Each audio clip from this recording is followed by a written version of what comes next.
Salut, c'est Superfan. Comment ça va? Des séries Netflix autour de Diablo et Overwatch, un patron de Blizzard confirme, ce n'est donc même pas un communiqué de presse de Netflix ni de Blizzard, c'est le patron, Nick Van Dyke, co-président d'Activision Blizzard Studios, qui a mis à jour son profil LinkedIn et on y découvre l'existence des séries Diablo et Overwatch. En fait, ça fait des mois et des mois que je te parle de ces rumeurs dans mon émission, mais c'est confirmé par Nick Van Dyke, le président d'Activision Blizzard Studios. Donc là, tu vois, il y a une capture d'écran, un screenshot de son profil LinkedIn. Président Activision Blizzard Studios depuis septembre 2014 jusqu'à aujourd'hui, donc depuis 5 ans et 6 mois à Santa Monica en Californie. Et donc là, on voit qu'il parle sur son profil, dans son expérience, d'une série Diablo, adaptation du jeu vidéo Diablo, très très grande franchise de jeux vidéo depuis des années, et puis Overwatch, incroyable. Bizarrement, Blizzard Entertainment n'a toujours rien communiqué sur ces deux adaptations. Contacté par Numérama, la multinationale n'a rien voulu ajouter pour le moment. Peut-être que Nick Van Dyke est-il allé un peu vite en besogne, ou peut-être s'attendait-il à ce que ces informations passent inaperçues sur un réseau social moins consulté que les autres, comme LinkedIn. Quoi qu'il en soit, on peut difficilement mettre en doute l'existence des deux séries puisque la source est un ponte de l'entreprise évidemment. Et puis aujourd'hui, la meilleure façon d'espionner légalement une entreprise, c'est d'ajouter sur LinkedIn ses cadres et dirigeants. Et d'ailleurs, c'est ce que font les espions chinois sur LinkedIn. Tu écoutes Num Rendez-vous, l'émission de la révolution numérique et la transformation digitale qui résume toute l'actualité des géants du web et de la tech, disponible sur ma chaîne YouTube superfan.fr et également disponible en replay sur toutes les plateformes de podcast, notamment Apple Podcast, Google Podcast et Spotify. Nous sommes le mardi 18 février 2020 et c'était la news du jour. Et l'autre news du jour, surtout importante pour les créateurs de contenu comme moi ou les vlogueurs, Google publie une IA, une intelligence artificielle qui convertit les vidéos horizontales en vidéos verticales. Cette IA de Google va encore plus encourager la publication de vidéos verticales sur les réseaux sociaux.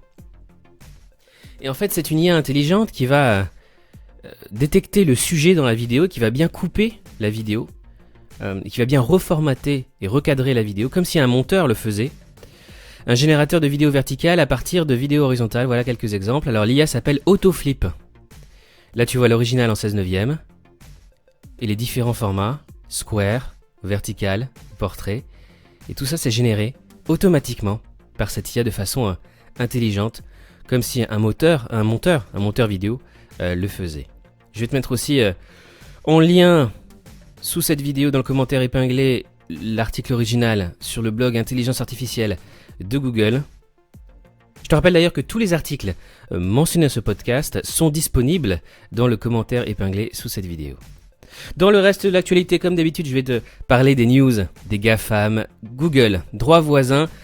Google négocie avec les médias et envisage des contenus premium. Google pourrait enfin payer les éditeurs de news pour leur contenu, Google étant pour parler, pour payer les éditeurs pour les informations d'actualité.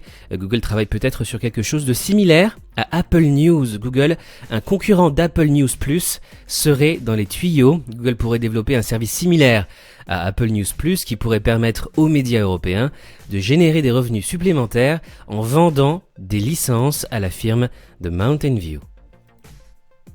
La mort du cookie annonce un nouvel âge d'or pour les éditeurs. Les éditeurs ont tout pour tirer leur épingle du jeu, étant l'un des rares acteurs du marché à détenir des données de première main sur les consommateurs. Et oui, puisque Google a annoncé la fin des cookies tiers dans Chrome d'ici 2 ans. Plus de 500 extensions de Google Chrome ont siphonné les données de millions d'utilisateurs. Et d'ailleurs, c'est pour ça que Google a supprimé 500 extensions Chrome malveillantes de son store. L'Area 120 de Google lance Game Snacks, des jeux rapides pour téléphone lent, une solution pour les mauvaises connexions et les appareils d'entrée de gamme. Area 120, c'est l'incubateur interne lancé en 2016 par Google. Stadia, Google Stadia. À la fin de vos 3 mois d'abonnement, vous pourrez toujours jouer gratuitement. Google proposera une solution à ses membres fondateurs qui n'ont pas renouvelé leur contrat. Google Cloud coupe dans ses effectifs. Google réduit les effectifs de Google Cloud. Malgré ses bons résultats et choisit de se recentrer sur les marchés internationaux et notamment l'Europe. Google met fin à Station, son programme de Wi-Fi gratuit dans les pays en développement. Google mettra cette année un terme au programme Station qui avait pour but de doter l'espace public de points d'accès Wi-Fi gratuits dans les pays en voie de développement, un arrêt que la multinationale justifie par l'accessibilité accrue aux connexions cellulaires sur ces marchés, mais qui s'explique également par sa difficulté à monétiser le service. Smartphones, la personnalisation d'Android par les constructeurs augmente les risques de piratage selon Google. Stop! Google implore les constructeurs de smartphones d'arrêter de modifier le cœur d'Android. Un chercheur du Google Project Zero a épinglé Samsung en cause. Le constructeur a modifié une partie essentielle du système d'exploitation d'Android afin d'améliorer la sécurité du smartphone. Mais ces changements ont créé une nouvelle faille, en plus d'en réintroduire une ancienne. Ok Google, essaie de m'écouter derrière ce bracelet qui brouille tes micros.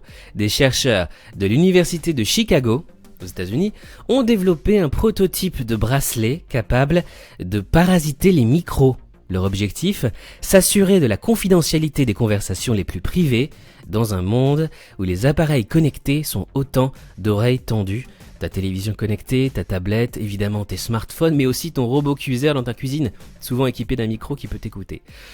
Apple pourrait développer sa propre 5G. L'entreprise de Tim Cook cherche à se désolidariser de Qualcomm. Transport en commun, Apple ajoute une multitude de villes françaises à Plans.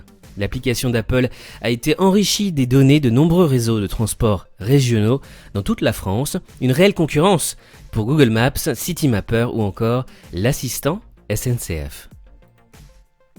IA, Apple dépose un brevet pour corriger les erreurs des GPS grâce au machine learning. La marque à la pomme pense pouvoir réduire le taux d'erreur des GPS. Mark Zuckerberg, Facebook, souhaite un nouveau cadre réglementaire pour les contenus en ligne. Ce format serait plus adapté aux plateformes sociales comme la sienne. Le PDG de Facebook appelle à plus de régulation de la plateforme. Mark Zuckerberg souhaite un statut intermédiaire pour Facebook entre un média et un opérateur télécom. Facebook va recourir au service de Reuters pour contrer la désinformation. L'agence de presse rejoint la liste des médias partenaires de vérification des faits, fact-checking, qui travaillent pour Facebook, dont AP, Associated Press, l'agence France Presse, AFP, Libération et Le Monde.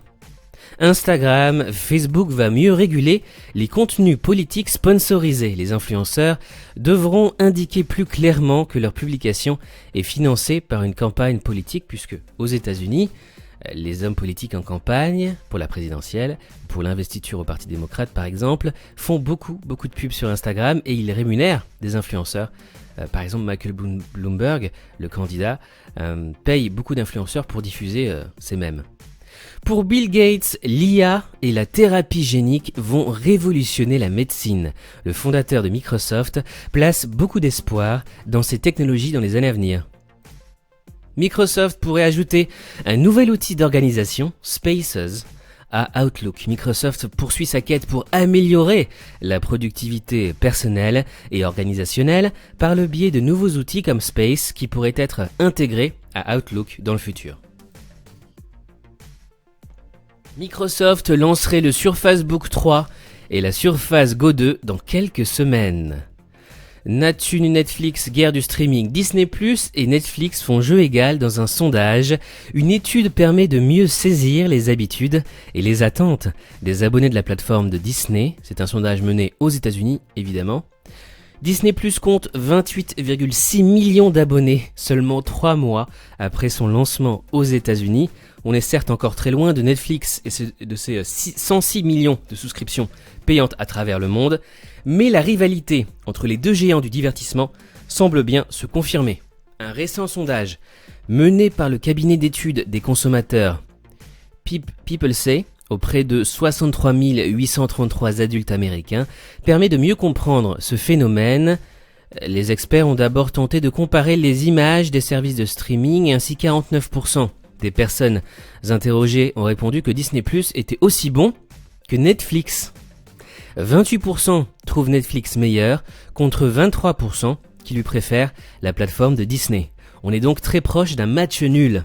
37% des consommateurs semblent en revanche préférer Disney+ à Amazon Prime Video et 40% jugent que les deux plateformes sont de même niveau. Les films d'animation sont les plus regardés pour l'instant sur Disney+. Je te rappelle que sur Disney+, il y aura tous les films Disney.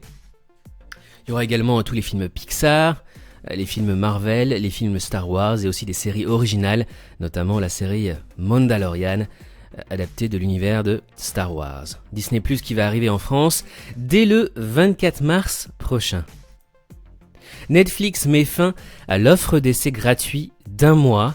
Vous ne pouvez plus tester en France Netflix gratuitement pendant 30 jours, c'est terminé. Netflix va proposer des contenus exclusifs sur les smartphones Samsung. Avec ce partenariat, Netflix tente d'assurer ses arrières face à ses concurrents. Netflix consomme toujours plus d'électricité pour faire tourner sa plateforme. L'impact du streaming sur notre environnement se confirme chaque année de manière préoccupante. Netflix pourrait préférer le format AVIF au JPEG et Netflix confirme le soutien croissant pour le nouveau format de fichier image AVIF. Uber, bientôt un service de réservation par téléphone. Uber teste actuellement une nouvelle plateforme de réservation. Uber teste actuellement une nouvelle fonction, la réservation d'un véhicule avec chauffeur par téléphone. Comme le précise Engadget, cela ne vise pas à remplacer l'application, mais à être utilisé en complément pour les non-adeptes des smartphones par exemple, une fonctionnalité que l'on pourrait qualifier d'inattendue depuis que Uber rassemble tous ses services sur une seule et même application. Mais ça peut être très utile aux personnes qui ne sont pas encore digitalisées, par exemple qui n'ont pas de smartphone, qui préfèrent être mis en relation avec un opérateur Uber en téléphonant. Chine maintenant, face au coronavirus, Big Brother reprend du service. En Chine, les mesures préventives face au coronavirus s'attirent d'affolants dispositifs technologiques, notamment des drones qui vont veiller à ce que la population, par exemple, porte des masques dans la rue. Baidu développe une intelligence artificielle pour lutter contre le coronavirus. Le coronavirus fait encore des victimes, mais la Chine redouble d'efforts pour que le virus disparaisse. Mastercard autorisé à s'installer en Chine, un marché à 27 000 milliards de dollars. Une décision qui découle des négociations commerciales entre la Chine et les États-Unis. Et enfin, News France, 82 millions d'euros levés, une petite semaine pour les startups françaises, ça peut te sembler beaucoup, mais à l'échelle des startups, c'est pas grand-chose. Cybelle Angel, entreprise de cybersécurité, a levé la semaine dernière 33 millions d'euros. Shipeo dans les transports a levé 20 millions d'euros et Stila Technologies a levé 20 millions d'euros dans la medtech. Eskimos, l'agence de SEO, lève 17 millions d'euros pour s'étendre en Europe. Eskimos, agence spécialisée dans le référencement naturel, lève 17 millions d'euros auprès de Momentum.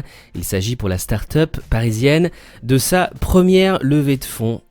Bravo, franchement bravo à cette boîte lancée en 2010 par Andrea Ben Saïd, qui cartonne véritablement en France et qui donc va désormais s'attaquer au marché européen avec cette levée de fonds de 17 millions d'euros.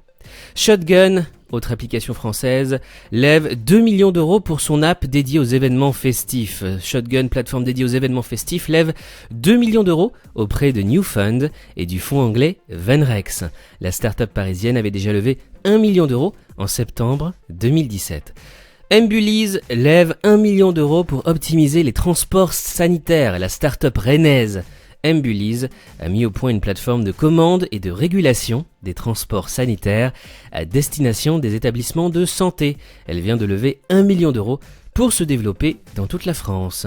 Et enfin, France Expérimentation veut lever les verrous juridiques pour booster l'innovation. Lancé en mai 2016, le programme public France Expérimentation a pour objectif d'aider les porteurs de projets innovants à lever les boucliers juridiques qui les empêchent de déployer leur initiative. Depuis mai 2018, 200 dossiers ont été déposés, dont 5 sont actuellement en cours d'expérimentation. C'est tout pour aujourd'hui, merci d'avoir écouté ou regardé Num Rendez-vous. Pour des news mises à jour en temps réel, 24h sur 24, 7 jours sur 7, j'ai 2 comptes Twitter pour ça, mon compte en français NumRDV et mon compte en anglais TechRDV. N'oublie pas de laisser un pouce en l'air s'il te plaît si tu apprécies mes vidéos et de me laisser un commentaire sous cette vidéo et de la partager avec tous tes collègues et tous tes amis qui s'intéressent au digital, aux startups et à l'innovation. Je te souhaite une très très bonne journée et nous on se retrouve demain pour un nouveau Num Rendez-vous. Salut, ciao.